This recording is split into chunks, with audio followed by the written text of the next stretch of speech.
let's see where we left off. According to our agenda, we started AngularJS this week. We somewhat introduced what it was. We talked about how it's a higher level of abstraction that you don't think about the DOM anymore, right? As opposed to when using jQuery. In jQuery, you can manipulate the raw DOM, right? That is parsed by the browser.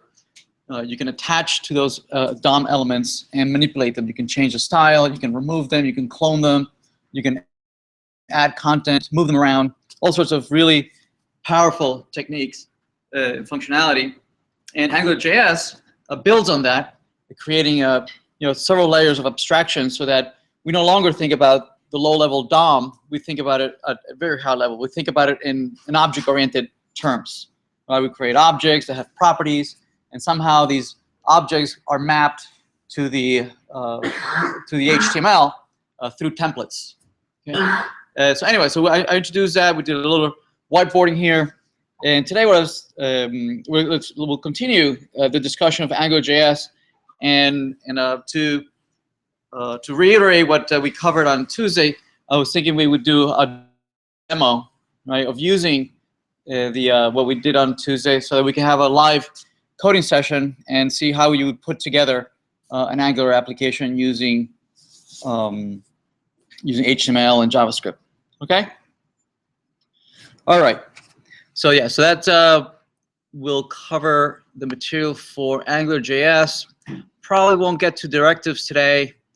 Well, maybe we will, and it'll spill over to next week. Even though this is we have AngularJS listed for 2 weeks, actually we're going to be looking at AngularJS throughout the semester. Starting this week, and as we progress through the semester, we'll just keep doing more and more Angular, introducing more and more concepts on how to use Angular to talk to a database, right? To talk to the service, to use server-side resources, and we'll introduce that as we progress and get into Node.js. Right, we talk about Node.js starting not next week, the following week. We'll start making server-side resources available to the client, and we'll see how the client goes back and accesses these resources. So we're introducing AngularJS in these 2 weeks, but will be with us for the rest of the semester. All right, so let's do a demo on how is it that you would put together an AngularJS application. So let me close that. Let's see. So here we have WebStorm, and project. Let's create an experiment under our AngularJS directory. Let's see. Last week we had used jQuery to dynamically access a third-party API, right, and dynamically render tables with query results. Yes. And so we're going to try and redo that using AngularJS. Although we're missing just a couple of technologies that we haven't talked about just yet, which is using HTTP connections from Angular, and maybe we'll get to it today, maybe. But before that, I'd like to cover some of the basics of AngularJS. Right. So anyway, so with that in mind of creating this movie website, right, that to retrieve data, let's see how we would build something that would allow us to manipulate or manage our movies. Okay. In our case, in this particular case, the domain object is the movie, right? That's the domain object, and that movie has has attributes such as title and the year it was released and the posters and so on and so forth, right? So let's create a directory here under the AngularJS experiment, and we'll call it movies. Okay. And under there, let's create an index page. And this index page is the only page that will be loaded, right? Literally. You give the URL of the index page, it gets loaded. And even though we're going to show other many pieces. It's going to have several pages. They're not going to be loaded as the index page. We're going to be loading these snippets of HTML, strategically to update the UI as the user navigates from one section to the other section of the page. But this is the only page that ever gets loaded. It's the wrapper. It's the wrapping HTML page that wraps the entire application. Okay? All right. So let's give this a title. This is going to be maybe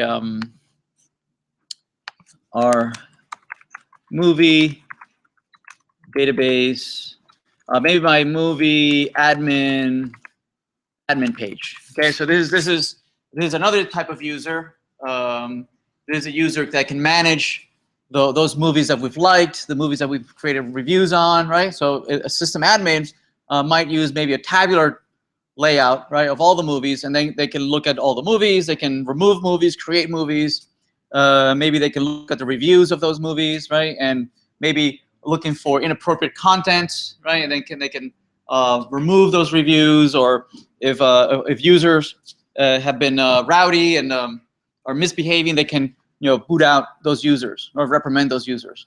Okay, so as a system admin, they can manipulate all the movies, all the reviews, all the users. Okay, so let's this is the page that they would use maybe to manipulate movies. Yes? Okay. Let's make this an Angular application using ng-app.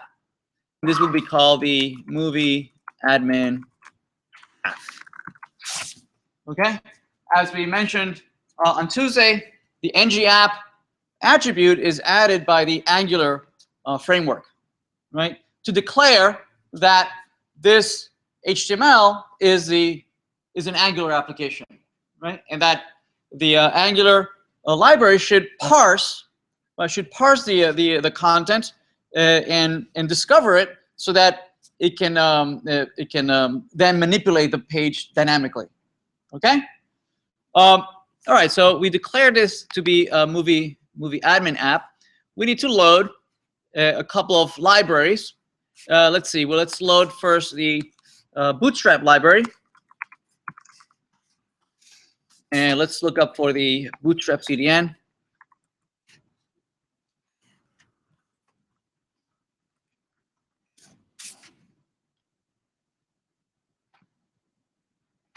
Let's copy that.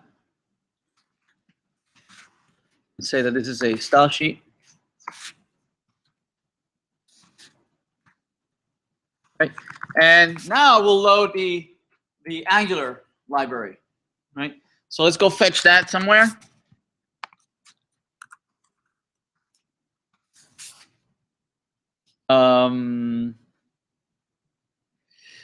Angular docs. Google has one right here.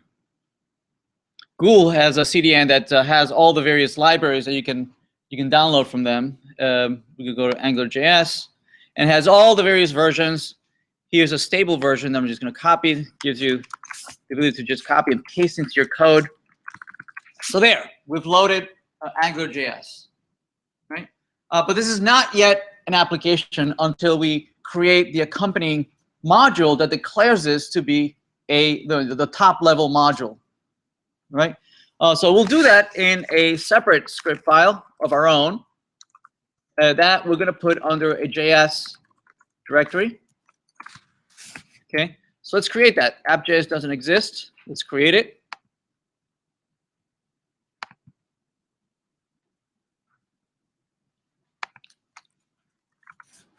In here, we'll create app.js.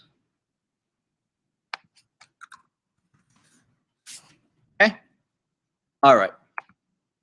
Okay. So in here is where our application is going to live. Right now, it's going to be a very simple application. We're going to put it in the same file, right? In just one file. But this can very quickly grow into a fairly complex application, right? So we'll start by we'll reconsider our organization and split it up into separate files of their own. Okay, but for now, it's a simple enough application that we can have it all in a single JavaScript file. Okay, it's also easier for us to maybe follow along as just one file, right? So let's declare our Angular application. First of all, we'll declare our iffy, right? We don't want to litter the namespace, right? And we want our application to be self-contained in here. This app.js will be loaded from our index page, and because this is a function that calls itself, right? It's immediately self-invoking, right? It will execute whatever code we have in there, right? So it has the same exact functionality as if it didn't have the iffy, right? But it has the benefit that it's not littering the namespace. See that? Right? Okay. So we'll put here the declaration of our application. We'll say Angular. So when we load the Angular library, right? The Angular library declares a single object, right? The Angular object. It's globally available, and there it is. I'm referencing it, right? My app.js is loading after the library is loaded. So I have available the Angular object, and the Angular object is just like the jQuery object. It's global, right? It's accessible from anywhere. It provides all sorts of functions that provide lots and lots of functionality. Right? It's a very powerful object. Okay. Whereas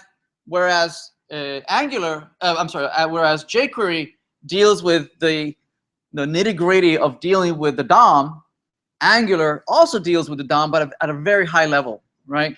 Doesn't actually know anything about the DOM, right? Or at least makes you believe that there is no DOM, right? It deals with the DOM at a very object-oriented way, right? Okay, so there's Angular. We'll declare our module, our application. There it is, module. And we'll declare it here. I believe it was called movie admin app. Remember, modules in Angular allow you to break up your application into many bits and pieces, right? And then build your application in terms of these pieces, into these self-contained modules, very much like other languages allow you to do, right? Right. In Java, you have import. In C# you have in C you have includes, right? So the same thing. And this is Angular's mechanism for being able to have smaller pieces and then load them as needed, right? So here's a module. It happens to have the same name. It happens to have the same name as an ng app, right? So this is a very special module, right? It's bound to this application, all right? You could have many other modules that you create and you give names to, right? But those not necessarily are bound to any ng app, right? They just provide a self-contained module that can be used by other modules, right?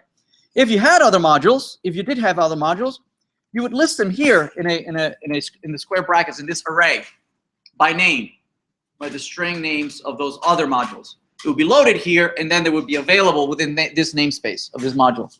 All right, we're not declaring any modules here, no dependencies. Even though we don't have a dependency, we still need the empty square brackets.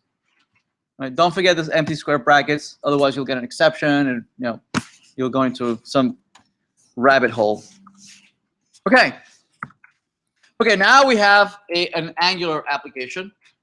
I'm using the syntax of putting the function call in a separate line, but just the same. It could have been all in a single line, right?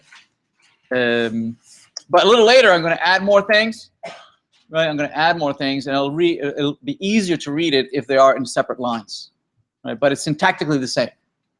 Okay. All right. So there we go. We have the easiest. Oops. We have the simplest of movie applications. I'm sorry, of Angular applications, and it just doesn't do anything right now. But it is an application. Right? It's a do-nothing application. Right? Let's have it do something. Right? Let's have it do something.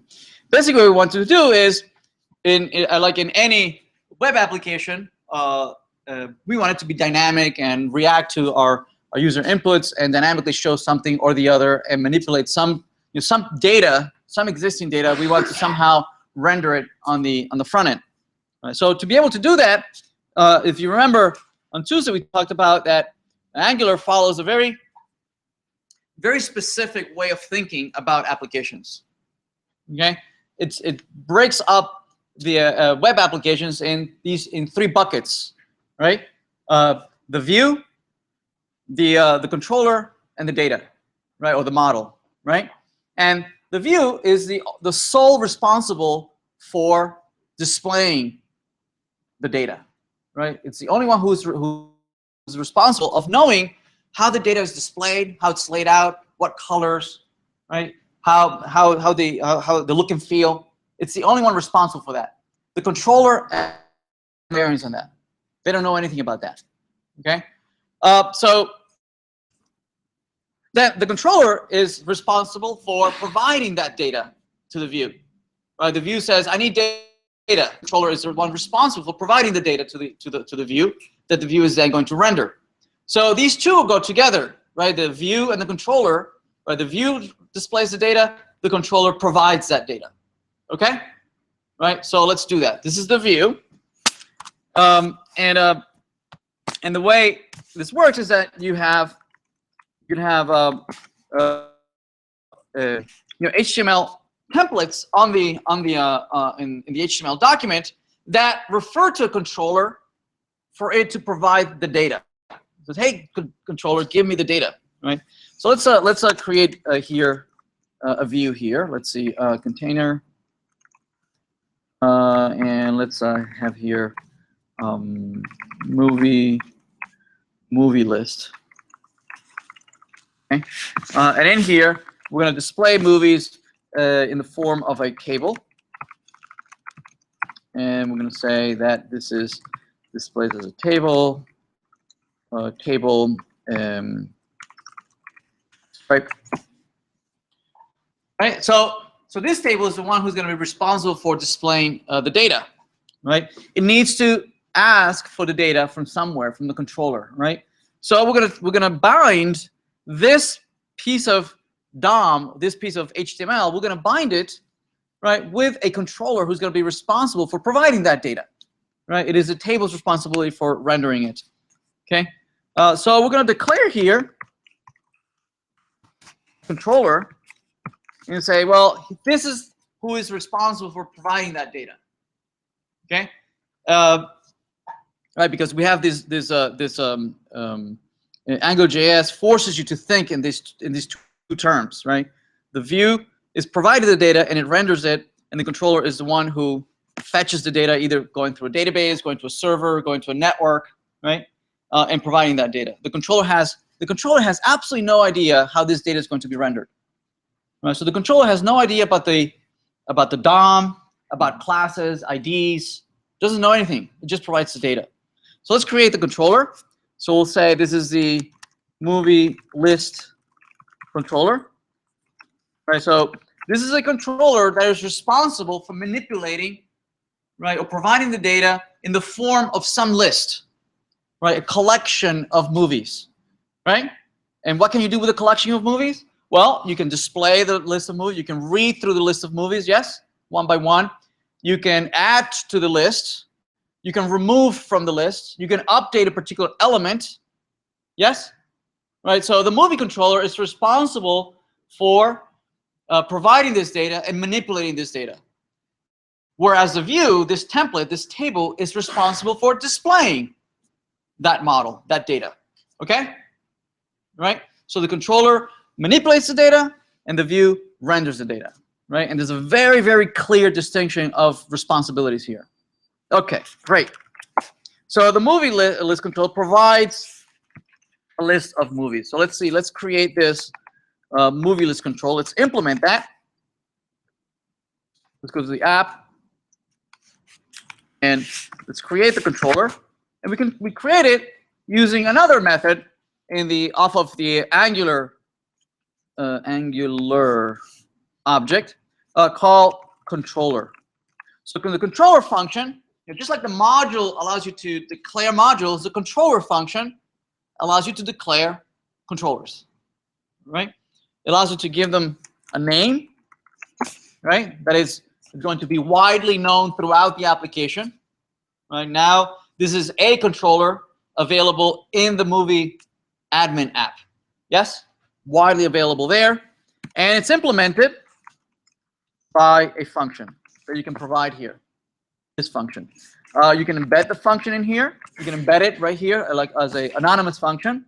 But I instead prefer to have a separate function that implements it. Okay, right? The controller is a function, right? It's a constructor. Right? In JavaScript, you refer to this as a constructor, which the dot controller method creates an instance, right, of the movie list controller object, creates an instance, right, and associates it with the template that is declaring it, right? So this is going to be responsible for displaying it, and this function is responsible for giving the data or manipulating the data that is in that table. Everybody okay? All right. All right. So how do we manage that data, right? Okay. So to manage the data, we're gonna use the scope of this table, right? Of this template. As I mentioned on Tuesday, right? This controller has a scope, right? It is responsible for everything that happens in this table, right? Anything outside of the table, it has no idea what's going on, right? Notice that the controller is declared on the table. It makes sense, right? That anything that happens to that table is the prerogative, is the responsibility of that controller. It has that scope. Make sense? Right? And the controller can ask the framework, the Angular framework, can ask for a reference to that scope. Right? You can say, give me access to my scope. Right? This scope variable that we're declaring here, okay, it's a very special variable. Right? It has to be called $scope. It has to be called $scope. Right? What happens is that AngularJS will parse this table and whatever's inside of it, right, looking for variables, looking for any declaration of variables or objects or anything that is in there, right? And it's going to bind it, right, in a map. It's going to bind it in an object called the $scope. It's going to bind it there, so that both the view here and the controller can talk to each other through this scope, right? The controller can send data to the view through the scope, and also the view can send data, right, to the controller through this scope. They can talk to this. It's a two-way discussion, communication between these two through the scope. So for instance, right, we can declare here a variable. We can say $scope movies, right? It's some array, an array of movies. Okay.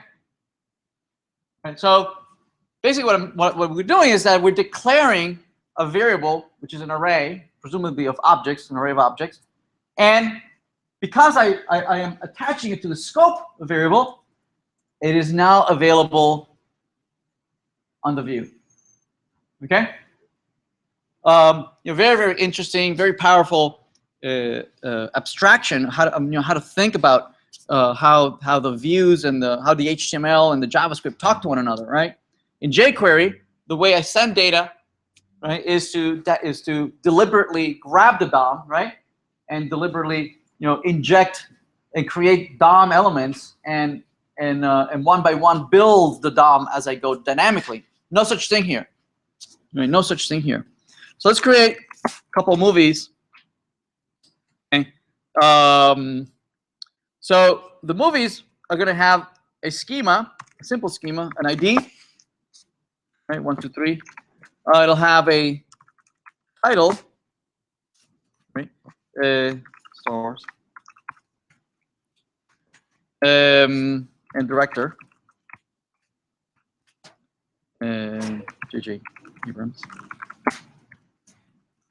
And let's have a couple here. So we have that. Let's create maybe avatar.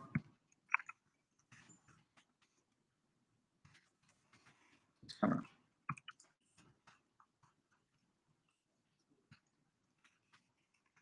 And I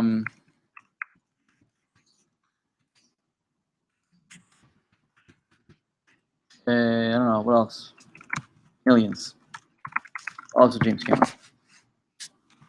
All right, there it is. So I've made a variable now available on the view. The view can now reference this object. Okay, let's see. How would it reference it? Very easily, right? Using following syntax. You should say movies. Movies. Right. What this says is that the template, this HTML, when it gets rendered, it's going to say, hey controller, is there some variable called movies in the scope? And the controller is going to say, yes, there is. There is a movies variable in the scope. Here it is. Right, and the view says, thank you. Oh, it's a JSON object. Okay. And well, the only thing I can do with a JSON object is just render that JSON object. Right. Let's see. If we hit this page, where is this page actually? Let me see. It's under experiments, AngularJS, movies. So let's I think it's running locally. Oh, it's locally.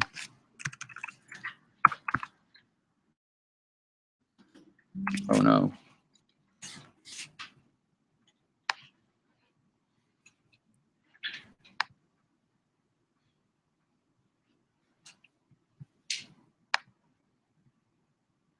Did I not share the screen?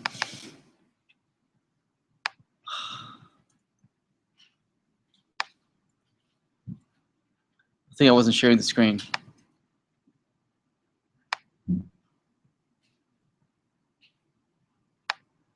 Okay, where was I? So there it is. So there's movies. Let's navigate there. Localhost and I believe it's what, experiments? Then AngularJS, and then movies, is it right? There's a movie list.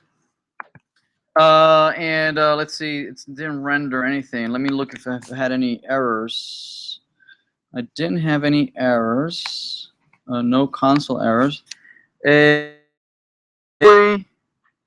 Because I'm rendering inside of a table, and I need to give rows and columns and things like that to render. Let's see if that's the case. Let's create a table row. Let's see. First, let's have a T head, right? T head. Instead of the T head, I'm going to have a table row. Instead of the table row, I'm going to have a T head. In there, we're going to display movies.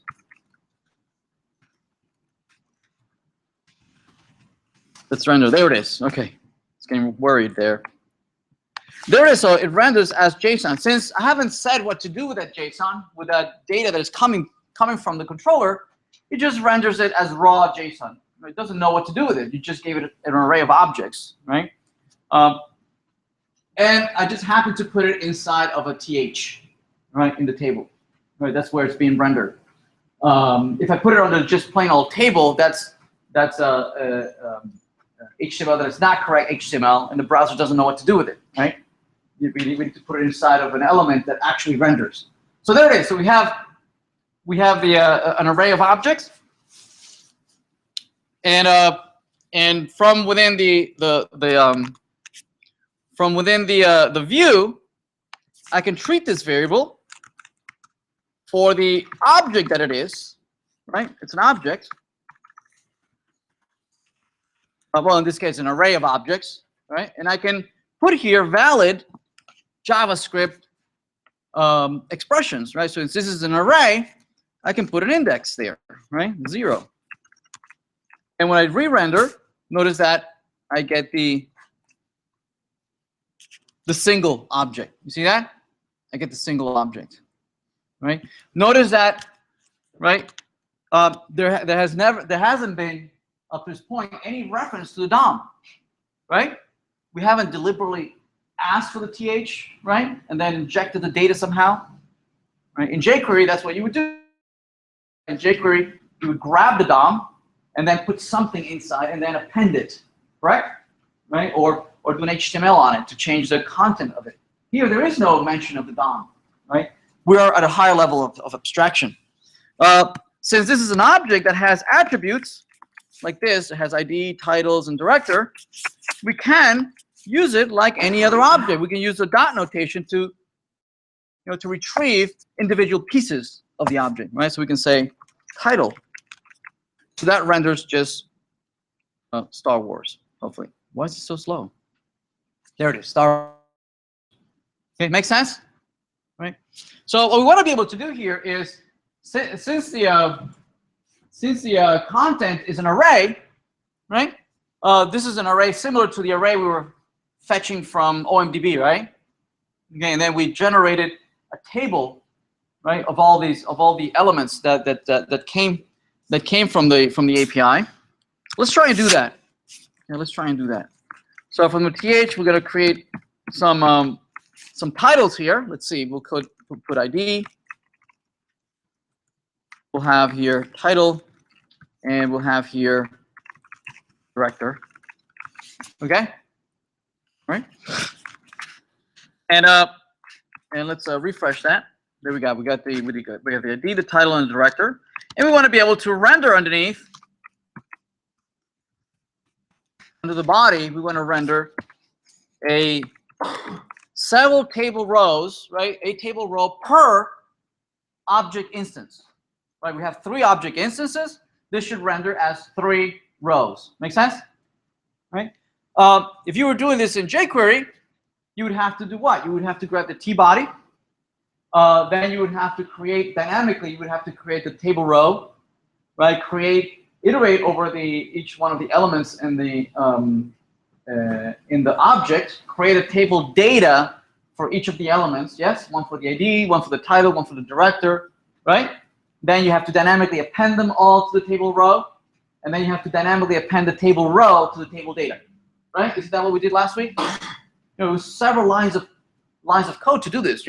At least a dozen lines of code, and we were doing something that is somewhat frowned upon in programming in general, is that we're generating, a language from another language, okay? And that tends to be very error prone. Even with jQuery being so powerful as it is, with its extensive API, it could be very easy to make a mistake, as you generate the DOM, right? As you manipulate it. So instead, the best practice is to generate the language as close to where you are in the language that you want to generate it in. Okay? Here's where we want to generate the DOM, not in JavaScript. We want to generate it here in the view. Okay? So what we want to do is we want to copy and paste this over and over once per object instance. Correct? We want to use this, whatever we have here in the table row, we want to use this as a template that we're going to copy and paste over and over, right? One per table for object, right? So we want to repeat this. We want to ng repeat this table row over and over for each movie in movies. Okay? So movies is what? It's that array of object in the scope that has the array of movies in there. And what the ng repeat does is that it clones this table row, right? And it's going to use it like a stamp. I'm going to create several instances of this table row as I iterate for each movie. And as it iterates, it's a for loop basically. It binds each instance in the array. It binds it to a local variable called movie. Okay? So this and it's very important. It's a local variable. This movie variable only has the scope of the table row. Right? It doesn't have scope outside of the table row. Okay? Right? So let's do that. So as it's iterating, movie will be, the first time around, it'll be this object. The next time around, it's going to be that object. And then the third time around, it'll be that object. Make sense? Right? So for each one, we want to create a table data. Oops. In the first column, we want to display the ID. So we can use movie.id.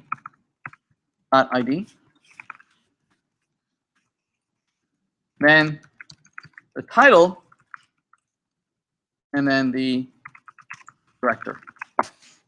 Okay? Right? So again, movie is going to be the first one, the second, and the third. If we list that and refresh that, notice that that populates the table row. Again, no need for dynamically creating table rows, table data, none of that. Right? There's a high level of abstraction here. Notice that the controller hasn't done anything. We haven't done anything in the JavaScript. The JavaScript was only responsible for providing that data. Okay? Never in JavaScript are we ever going to have to dynamically manipulate anything, right? Unless you really need to. Okay? Oftentimes we want to go beyond what AngularJS allows us to do, and we want to, the only way that we can achieve what we want to do is to actually go and actually dynamically manipulate the DOM, right? And the best way to do that is through jQuery. Okay, and oftentimes jQuery and AngularJS don't play nice with one another. Okay, so there are ways to have these integrated correctly, and we'll look at that, how to use jQuery with AngularJS when we talk about directives. Okay, but in general, right, you should not try to just willy-nilly try to use jQuery and AngularJS. Right, they'll work against each other. Right? AngularJS creates this very thick layer of abstraction, and you're trying to drill through it, using jQuery, right? And AngularJS has a very, very good understanding of what the DOM should be, and all of a sudden somebody's trying to, sidestep and modify it against its will, right? So yeah, don't just willy-nilly start using jQuery and AngularJS. There's an appropriate way of doing that, and we'll look at that when we look at directives. Okay. Notice that in the declaration here of the libraries, we're only using one library, AngularJS. Obviously, down below, it has to manipulate the DOM, right? At some point, it has to go in and actually copy and paste and append and do all the things you normally have to do with jQuery. Yes, but it's all hidden from you. Okay, it's all very low level. You don't see any of that. Okay. It does by default doesn't use jQuery. Right? Notice that I haven't loaded jQuery at all. Right? It uses a smaller version of jQuery called JQLite. Right? It's a smaller version of jQuery as a it's a limited limited version of jQuery that doesn't have all the capabilities of jQuery. Okay, but it has enough that it needs, right, to be able to clone, to append, to modify the DOM. Yes? But if you, so it uses JQLite to manipulate the DOM. But if you, right before you declare AngularJS, you declare a jQuery library, right, what it will do is that instead of using its own JQLite, instead it will use your jQuery version. Okay? It'll use your jQuery. It'll be a much more extensive, much more power. It has a lot of more capabilities. And again, we'll revisit that when we talk about derivatives. Okay. All right. Okay, so we can definitely render this dynamically. All right. So what else? Well, we would like to be able to manipulate this data model. Right, there's these objects, this array. For instance, we would like to be able to add new movies. Right, we'd like to be able to remove a movie. Right, like to be able to update a movie. Right, maybe I misspelled the name of a movie wrong or the wrong director. So let's see how we can do that. Okay, so to do that, let's declare another row here at the head, and let's create a couple of input fields where we can type the data here, right? So we'll say th, and in here we'll have an input field. Okay, I'm going to style it with form control, and we'll have 3 of them. We'll have 3 input fields at the top where we can type in the ID, title, and director. Okay? We should also need here a button that we can click, right, to add the button, right? So to do that, we'll add another table head, and in there we'll declare a button.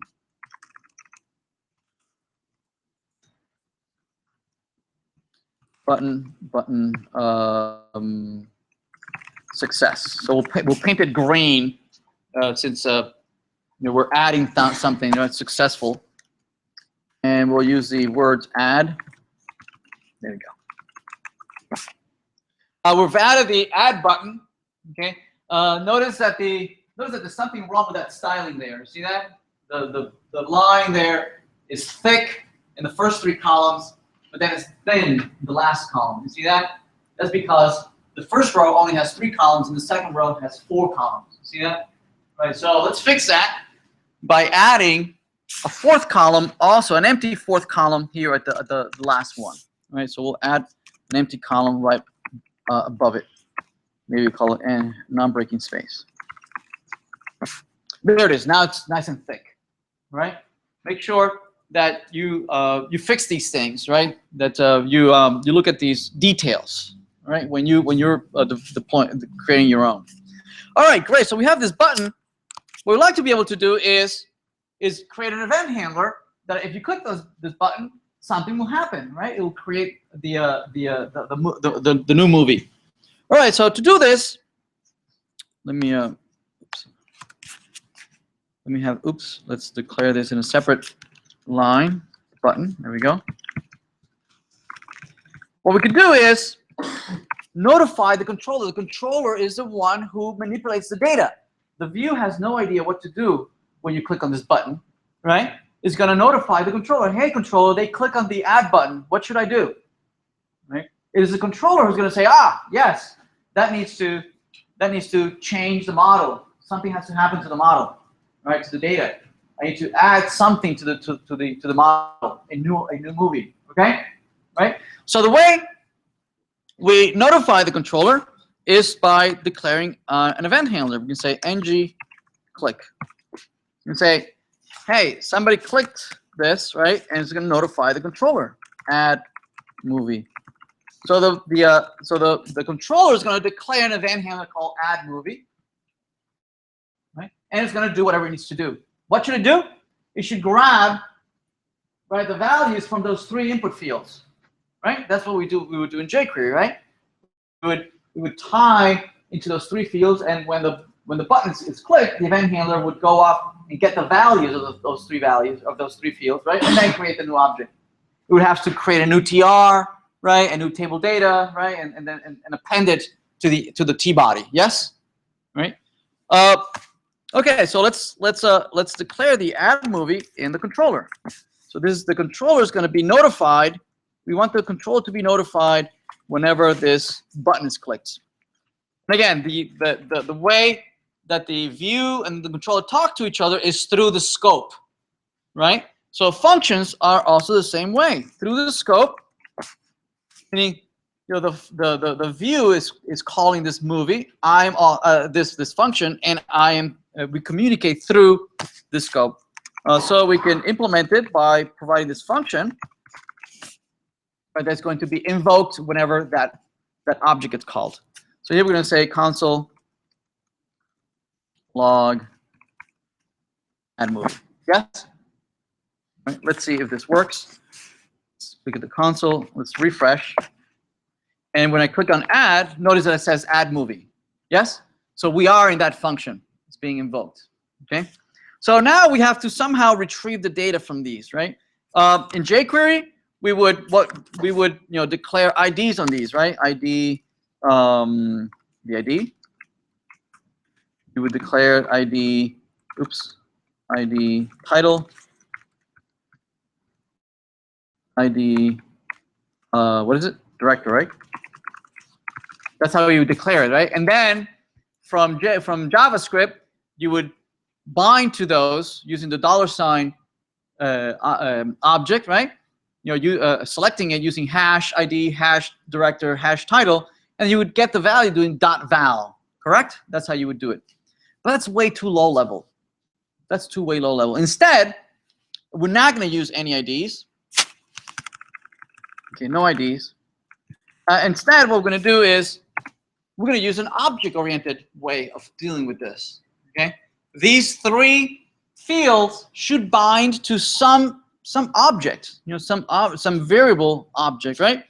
And the way we declare that is we say that this is a model. I'm going to bind. I want to create something in the model. Right? I want to update the model with the following variable. Right? This input field. Right? This is going to be the ID. This is going to be the title, and this is going to be the director. Okay. So now this ng model attribute, what it does is that it declares a variable on the scope. It adds this variable to the scope, just like this movies here.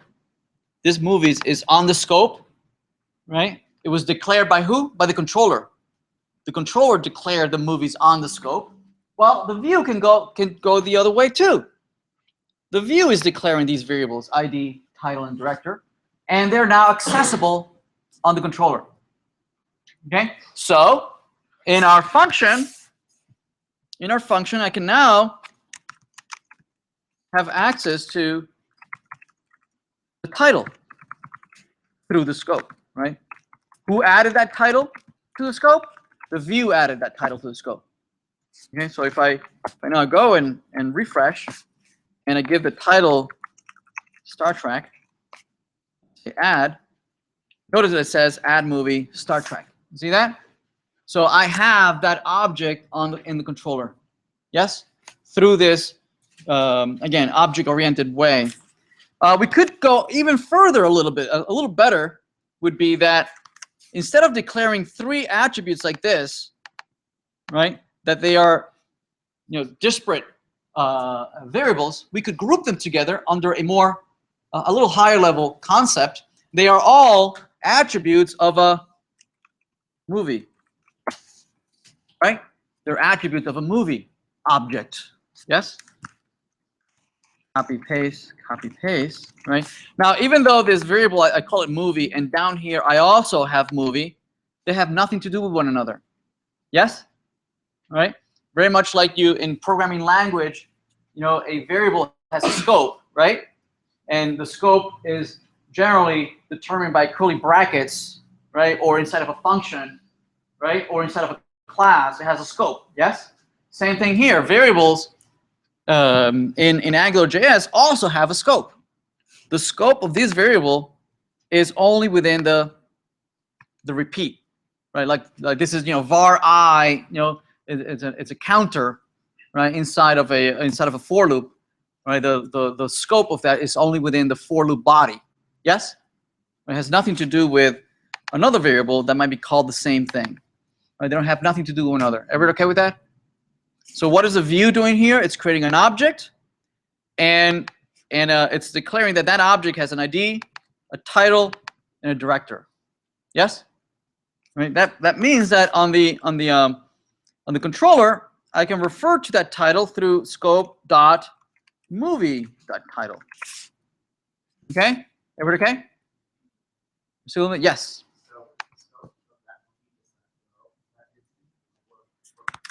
Here.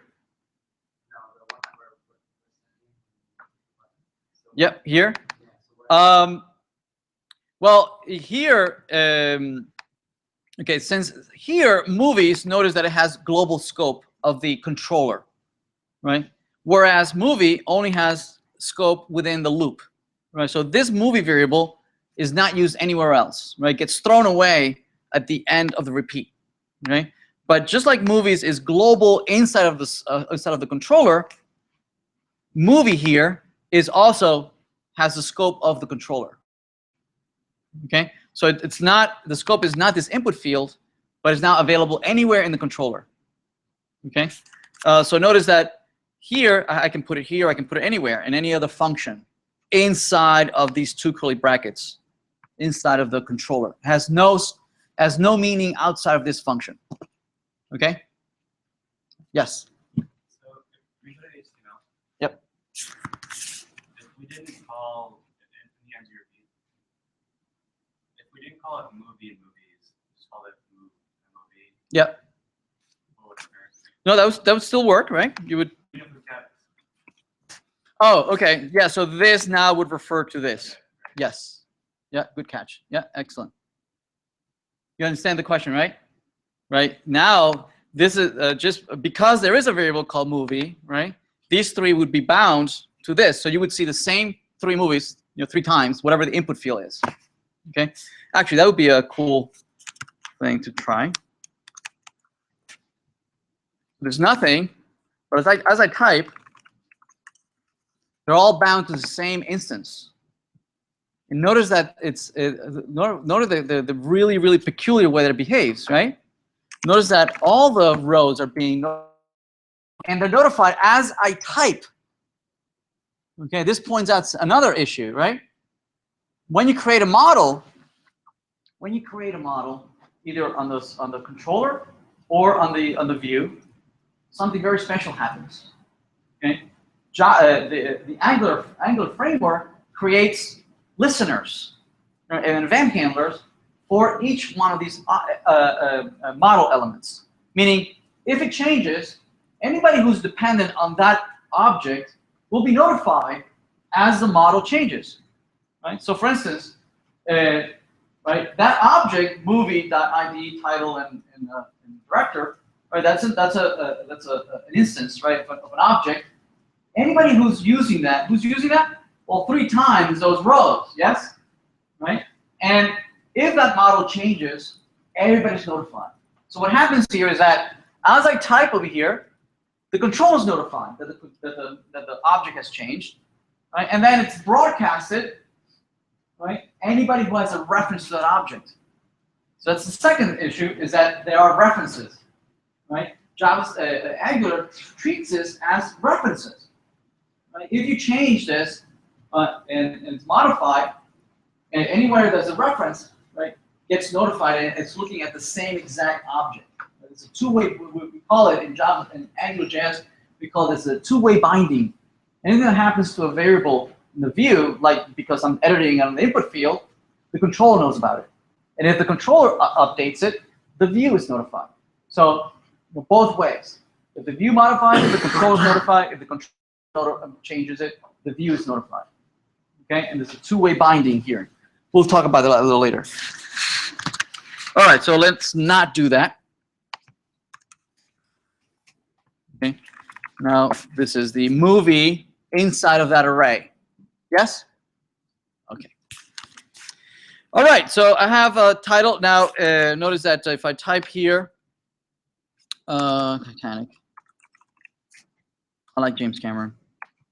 There it is. So add movie title, right? So what do we do now? So presumably the controller has access to all those 3 input fields, right? It has access to whatever I type in there when I click on add.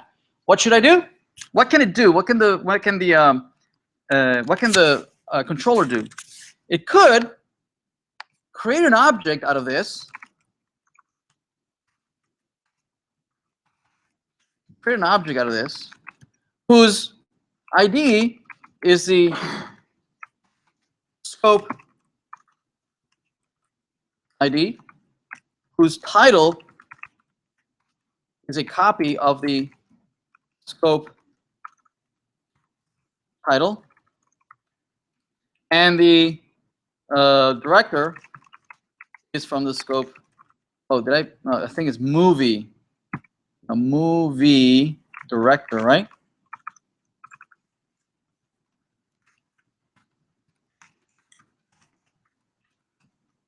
Oops. Then I can just do what? I can just append that new object to the array. Yes? All right, let's do that. We'll say scope movies dot push this new object, new movie. See that? Is it okay? Right. So when I go here and I refresh, and I type in 432 Terminator, James Cameron, and say add, notice that it gets added at the bottom, right? I mean, how many lines of code to do that, right? I'm not manipulating the DOM, right? I'm not touching the DOM, right? All that has been abstracted from me, right? Again, there's also you notice here the model has changed. The controller changed the model, right? It had this array of 3 objects.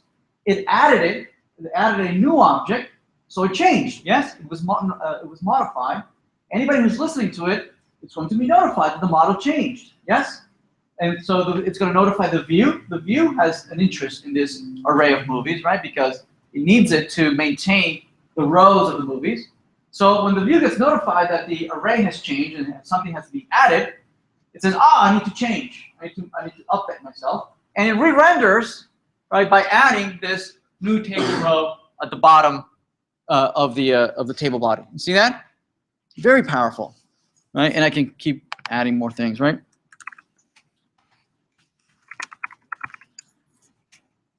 I can keep adding. I can add a whole bunch of them. Right? I can just add a whole bunch of them. Yes? Right? One thing to point out, going back to the reference, as I mentioned earlier, what if instead, right? What if instead of having this new movie, right? Instead of having this, we could have just used scope.movie, right? Because scope.movie has what? Got those IDs and title and director right on the form, right? On the form.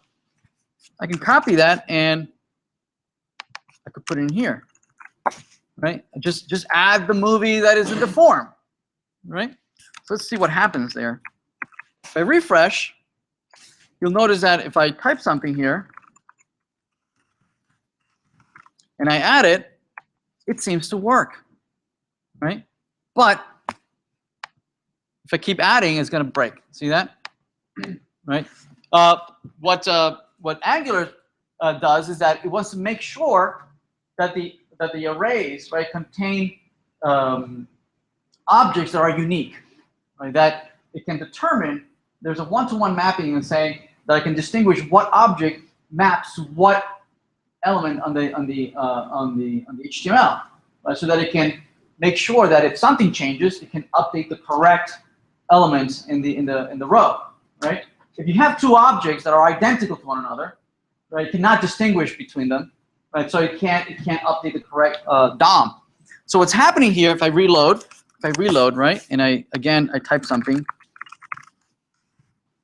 and I add that last element I just added. It's actually an object that has a reference to the object declared up there. So these are 3 objects, distinct objects, but this one is actually a reference to that object. This is movie. This last one right here is a variable movie. See that? Right? If I modify this, notice that it changes. You see that? You're modifying movie. Anybody who's referencing it will be notified, and it will be re-updated. Okay? So this will not work, right? So that's why instead of this implementation, right, we are creating a copy. We're creating a copy of it, and then as its own instance being added to the row. Make sense? Yes. So would you handle a logic for duplicate IDs titles inside of that scope there? IDs? Yeah. IDs would not be handled in the front end at all, right?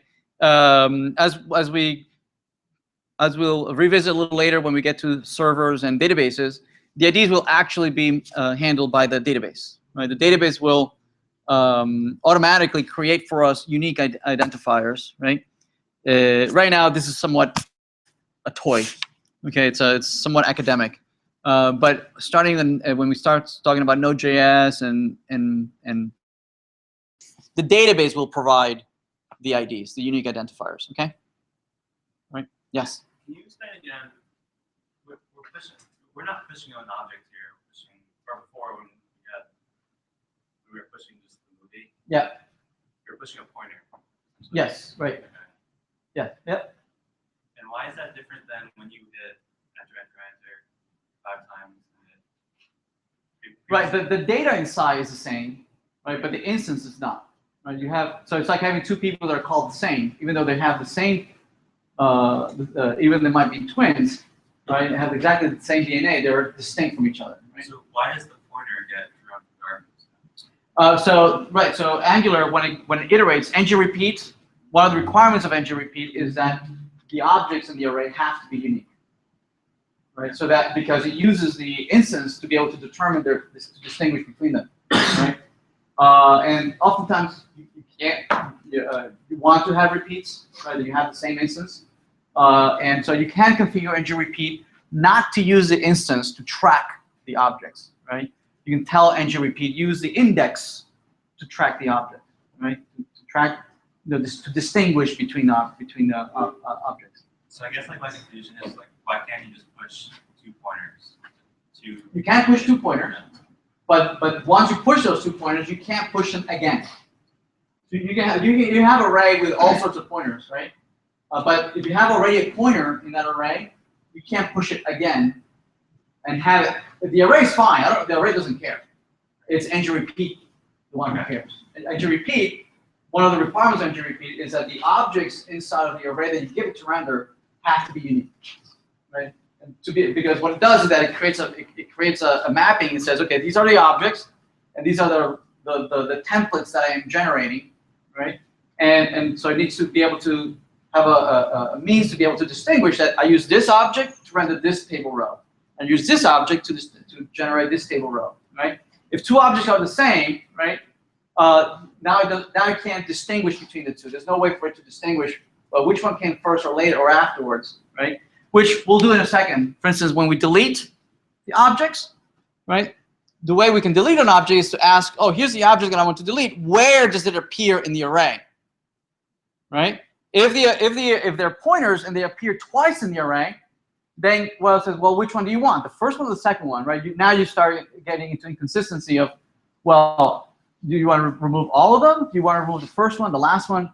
That becomes inconsistent of how to interpret arrays that have duplicates. Okay. All right. What else? One more thing that would improve this code somewhat is that instead of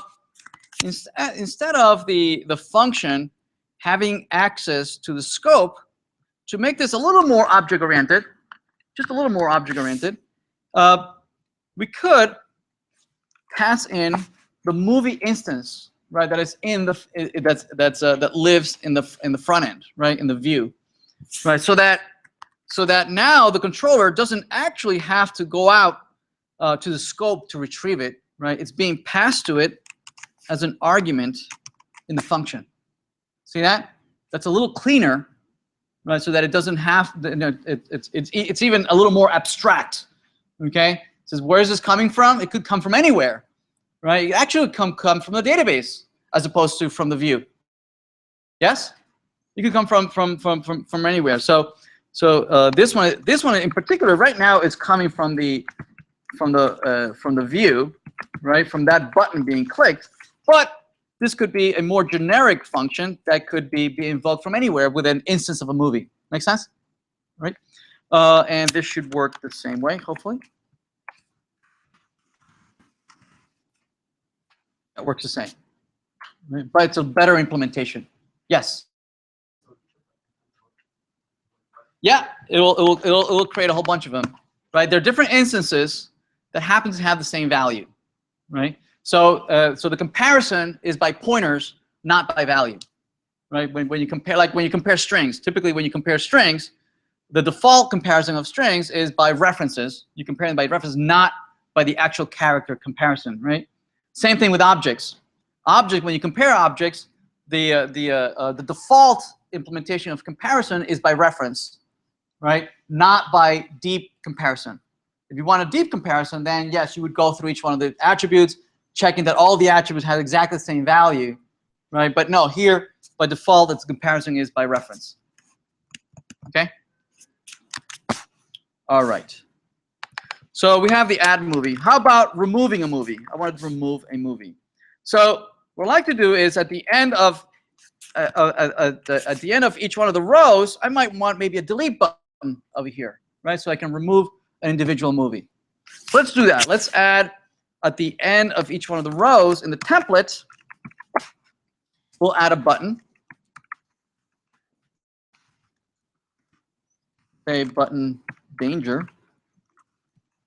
Careful. Do you really want to remove this movie, right? And in here we might say delete. So we render, we have this button copied and pasted 3 times, right? And what we want to be able to do is to notify the controller, hey, the user clicked the delete button. Right, so this notifies the controller that the user has clicked on this button. The view never takes action. Right, the view has absolutely no idea what to do with this. Right, the view is dumb. Right, like it should be. Right, the view only knows how to render data. That's all. It doesn't know how to take any actions. It should never take any actions. Right? Instead, it delegates the actions to the controller, and the controller is the sole responsible to know how to handle these events. Okay, so delete movie. So in the controller, we can declare a function, scope.delete movie function. Okay, we can say console.log delete movie. So if we refresh and we click on delete, notice that it calls delete. Okay, everybody okay? So we have the movie. But we need to be able to distinguish which movie you want to delete. Right? So we have to know, well, which one is it that you want to remove? Right? So let's see how we can do that. Right? One thing we could do is to take advantage of the fact that as this for loop, right, as this iterator iterates, it keeps track of an index. Okay, where am I in the loop? Right? And it starts with 0, 1, 2, 3, and so on and so forth, right? We can access that index as we iterate, right? That index is called $index. So we could pass an index to the function and tell, oh, it's this index that I'm in, right, as I go. So so in the controller, we could receive that index here, right, and then display it that we want to remove that particular movie. So we can say 0, 1, or 2. See that? Okay, so now we know at least the index of the movie we want to remove. But notice how powerful this is, right? Each row remembers, right, what index was used to generate this. There's 3 event handlers that are generated there. See that? And each one knows that it has to pass 0, 1, or 2, right? So that's pretty cool. Right. Now that we have the index, we could take the original array, movie array, and we can splice it. We can say remove the element at index, right? We can say splice. We can say at index, and I want to remove just one element. Okay. So if I refresh this and I remove this one, notice it goes away. No DOM manipulation. I didn't have to go fetch anything in the DOM, right? And then do a delete on that. It just happens, right? I modify the model. The model is propagated to all who's listening for the modification of the model, and the view gets re-rendered automatically. Okay, very nice, very, very powerful. Okay, but index is a little bit too low level. Okay, it's not object oriented, right? It's too functional. Instead, right, a little more higher level, I would like to pass you the index, oh, I'm sorry, a reference to the movie that wants to be removed. Okay, So that in the JavaScript, instead of the index, I would have a reference to the movie that needs to be removed. Okay. So in this case, now there is no index. I don't know what index. I need to find out what the index is. Function that can iterate over a collection, right? Looking for the instance that matches the pointer, right? By reference, it'll compare by reference which ones matches. So for that, I can iterate over the original movie and say, what is the index of, right, given this array of pointers, right? Which is the index of my movie? It says iterate over an array of index of movies, looking for this instance. When you find it, tell me where you found it, right? So I can calculate the index now. This is a little more. This is a little more high level, right? It's a little more object oriented, right? Now that I have the index, I can try this out, and it works just the same. Okay. Yes. True, but the API is cleaner, right? From a point of view of whoever's using the function, right? I am hiding all this from the user. When I say that it's an index, I'm kind of making a known that this is some collection, right? Some array that has a and so I no longer can use a hash table. I no longer can use collections or array lists or things like that, right? Or sets or maps. But if I say movie, it's generic, right? And says I'll figure it out. And internally now I'm free to implement it any which way I want. It could be a linked list. It could be whatever. Yes. And also, the array is not static. What do you mean? NGRP doesn't assign an index on when it's looping, but if the controller changes the array, yep. I don't think NGRP would know that. So when you call the lead movie, you're passing in the wrong index. I know. I mean, the order stays the same, right? So if you, as you manipulate the array, right, that array gets propagated to NGRP. It's the same order in which it's declared in the controller. But also, wouldn't this not work sometimes too if you have multiple elements? Multiple elements. What do you mean? Oh, that's the same instance? Yeah, so if you NGRP doesn't want that, right? Well, no, you can create the same movie multiple times. Oh, okay. So yeah, yep.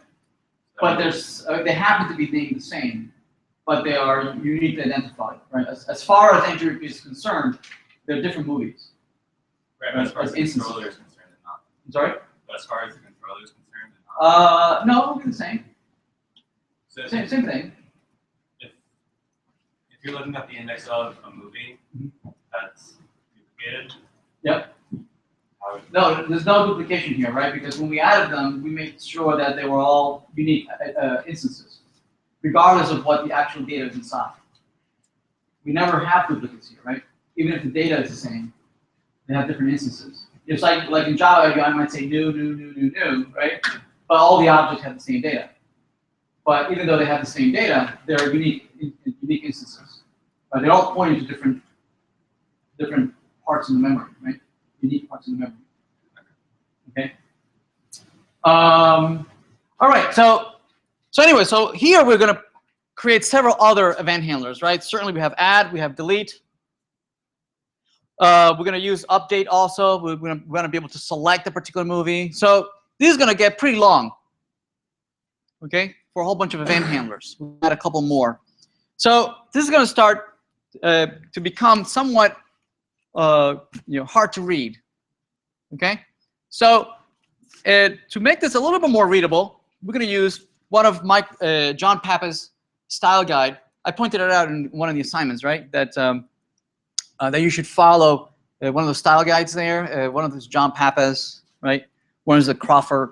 So I'm gonna implement one of those best practices. Is that instead of declaring event handlers like this, okay, instead of implementing like this, instead we declare them.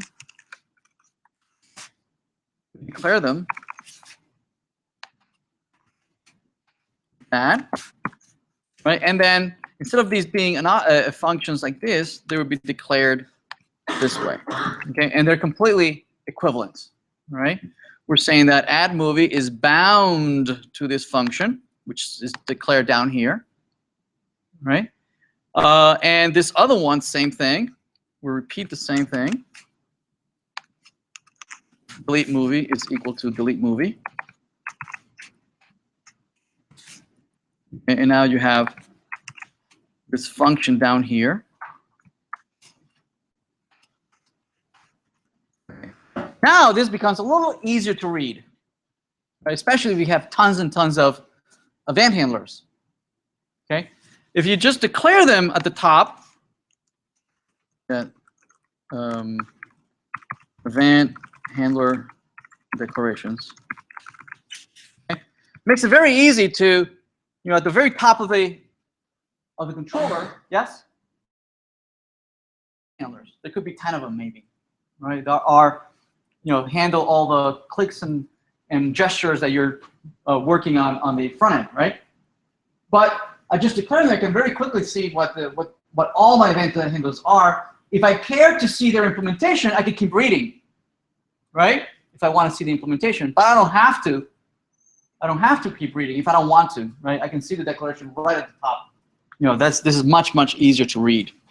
So you separate these. There's this handler, and then this is the event handler implementation. Okay, so separate them in two sections. Makes it easier to read. All right, so let's continue. So not only do I want to delete, I would like to be able to modify a movie, right? I like to be able to select the movie, right? And then appear at the top of the form so I can modify and change if I made a mistake. So let's create a button here with an ng click and say that I want to be able to select movie and then the movie that I'm selecting. Okay, and I'm gonna paint it with a class button and then button info. This is maybe will be select. Okay, there it is. So we have a button underneath. We can delete it or select it. Notice that it's wrapping, right? So you should always fix that. That looks ugly, unless you mean it to look like that, right? But this was an unintended wrap. Right, so let's fix it. So in this TD, I'm going to add a class here and say no wrap. And let me implement that above maybe in a style or a separate style sheet. I'm going to say that if it's no wrap matches a white space, no wrap. Okay, now I force it so it doesn't wrap. Right, things. Remember, don't have things in your HTML that wrap that was not intentional. Okay, you should always, don't if you see it that it looks beautiful on a huge screen, always go and see how it looks in a much smaller screen, right? And make sure that things don't wrap if you don't want them to. Okay. All right. So we have select. So basically, what I want to do is click on this select, right? And have this object appear here in the form. Yes? And then it'll give us a chance to modify that form. And then click on maybe an additional object here that will say update, like an OK or done. Right? And then it'll update the appropriate object in the table. Yes? So let's do that. So here's select, right? Here's the select movie function. So let's declare an event handler for that. So scope.select movie, and we'll implement that in a function of the same name that receives the movie. Okay, and it's this movie, right? So let's console log the movie that we pass. If we render this, if we look at the console. If we click on this, notice that I'm passing that object, and I'm passing that object. See that? It's being passed in, and I can, there we go. See that? Aliens, Avatar, or Star Wars. Right? So what we need to do, or what I could do is copy that object onto the form. Yes? And the form has a variable, which is basically $scope movie, right? So one thing that I could very easily do is just say $scope that movie equal movie, right? I could do that. If I refresh and I do select, notice that indeed it gets copied to the form, right? As I click, notice how the form changes. See that? And because we said equals, again, this is by reference, right? You're saying, hey, the form is referencing the first element of the array, or the second element of the array, or the third element of the array, right? They're referencing the same data in memory, so that if I select this one, I can change this. Notice that as I type, it's changing that reference. Both of them are referencing the same piece of memory. So if one changes, the other one's also changing.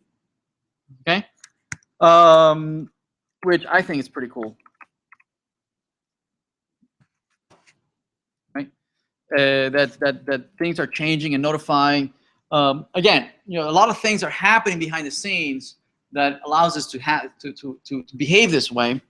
Now, some of you might find this somewhat disconcerting, right?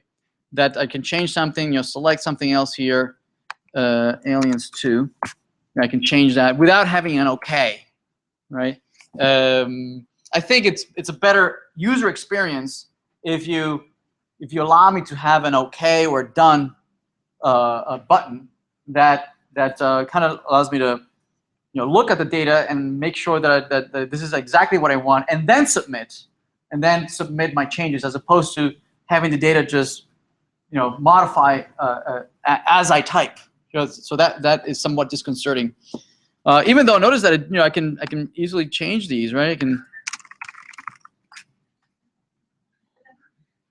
Okay. And the object is changing under me. The array is changing. So it's basically what I want, right?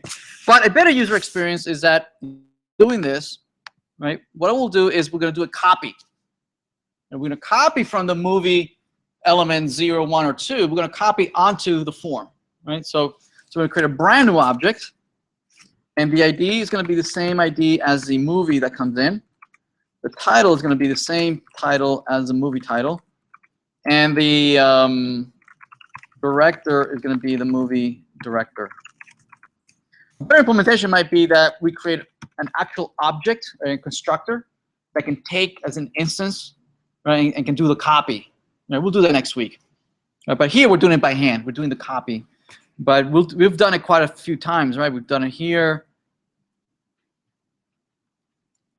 I thought we did it a couple of times, didn't we? Oh, again here. Right? Anyway, so we changed it. Now it's a copy, right? That means that if I select, notice that it copies it, but if I type here, it's no longer referencing the same object. It's a copy. It happens to have the same value, but it's not the same instance, right? So to take the changes in effect, we'll need a button here that says update. Yes, I'm done. Okay, make it so, right? So let's add another button at that HTML. At the header, we'll create another button. We'll call it update. Okay. We'll paint it blue, and we'll call it update movie. Update movie. Right? And we'll pass the new movie data. Yes? Okay, make sense? All right. So we need an event handler in the controller for the update movie. Let's declare that update movie scope, right? And we'll implement the function with that movie here. Oops, sorry, movie, right? And what we want to do is do what? We want to update the original movie that was selected, right? So somehow we need to keep track of, we need to remember, right? We need to remember, what was the movie I clicked on earlier? We don't have that. We never stored it. We never. What we did is we copied from it, right, onto something, right? So we no longer have the reference of what was selected. We never stored it anywhere. Okay. Instead, we copied from it, and then we're no longer using it. Right. Notice that in the select movie, here's the movie that we clicked on. Yes. We copied from it, but then, you know, when we hit this curly bracket, we no longer have reference to that movie. See that? So instead, we're going to keep track of that movie. What we could do is keep track of the index, right? What was the movie? What was the movie I clicked on? We can calculate the index. Right? We did that already somewhere, didn't we?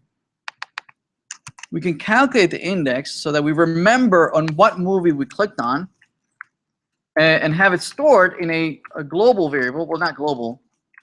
In a selected movie index. Initially, it's -1. So we can calculate the index. Now that we know the index, when we do the update, we're going to do what? We're going to copy from the form and update the movie at index, selected movie index. Yes? Right? We're going to say update the movies, right, at the index,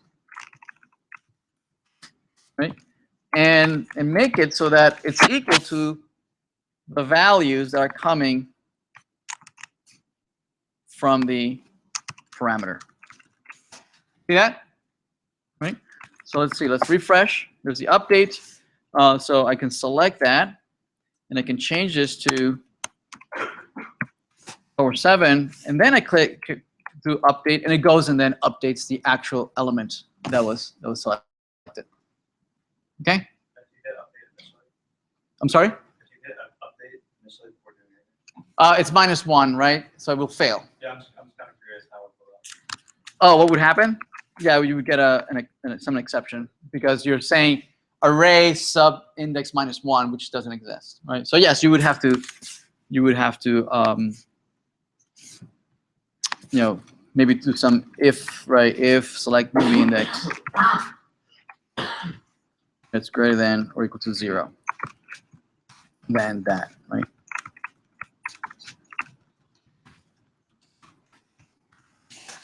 Okay.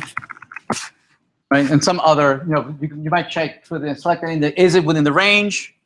Is this movie not null? Right? Is it not null? Check. You could do some validation. All right. Okay.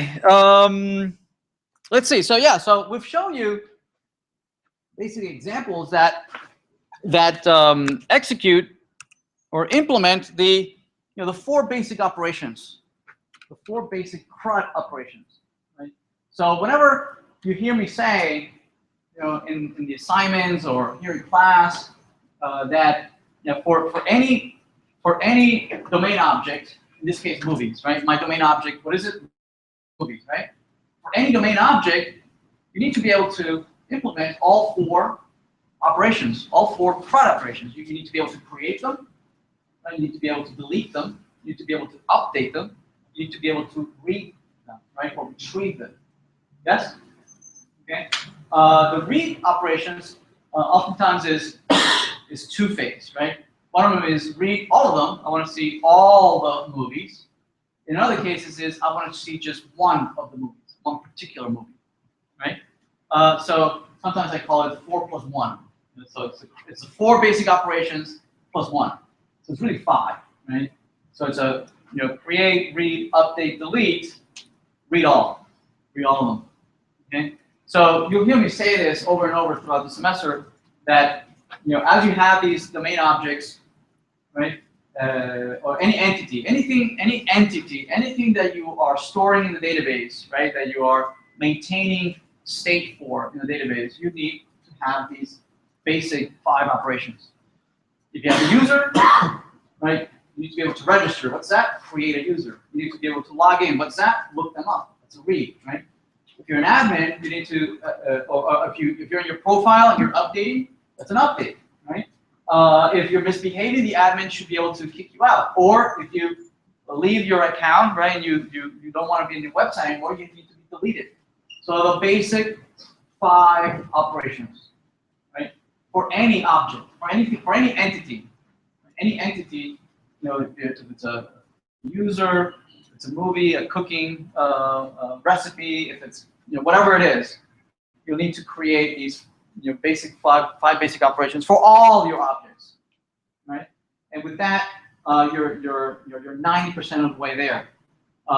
You then have to create relationships, right? Not only do you need to be able to manipulate individual entities, but now also a relationship between these entities, right? Someone was talking about projects, right? So in the users and projects, you have to create a relationship between this user is somehow related to this project, or one-to-many. This user likes all these movies over there, right? Well, that would be a many-to-many too, right? Many users like many movies, so you have to create that relationship as well. Okay? That too needs its own CRUD. You need to be able to retrieve all the movies for a particular user.